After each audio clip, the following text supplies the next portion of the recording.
কিন্তু সাধারণ ভোটাররা এবং কি যারা প্রার্থী আছেন তারা কিন্তু বিভিন্ন ভোটারের কাছে যাচ্ছেন, বিভিন্ন প্রতিশ্রুতি দিচ্ছেন। এই মুহূর্তে আমি কিন্তু একজনের সাথে কথা বলবো। তিনি হচ্ছেন যে তাজমিন নাহার শাপলা। উনি কিন্তু উপজেলা ভাইস চেয়ারম্যান পদপ্রার্থী কলসি মার্কা নিয়ে। আচ্ছা, শাপলা আপা, আপনি উপজেলা ভাইস চেয়ারম্যান পদপ্রার্থী হিসাবে যদি আল্লাহ আপনাকে যদি 8 তারিখে বিজয় লাভ করেন, সেই ক্ষেত্রে রৌমারীবাসীর জন্য আপনি কি পরিকল্পনা কি করতে চাচ্ছেন?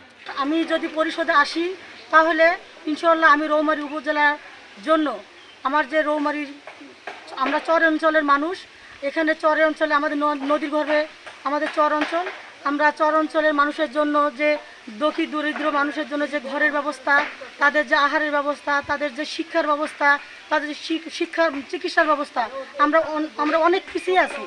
আমি আসার পরে আমি ইনশাল্লাহ সরকারের যে অনুদান থাকবে আমাকে যতটুকু দেওয়া হবে আমি ইনশাল্লাহ তাদের মাঝে দেব এবং তাদের উন্নয়নের চেষ্টা করব।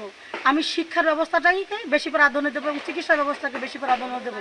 আপনারা আছেন, আপনারা আমাকে সহযোগিতা করবেন, আমি আপনাদের পাশে আছি। রৌমারী উপজেলাবাসী আমার পাশে আছে।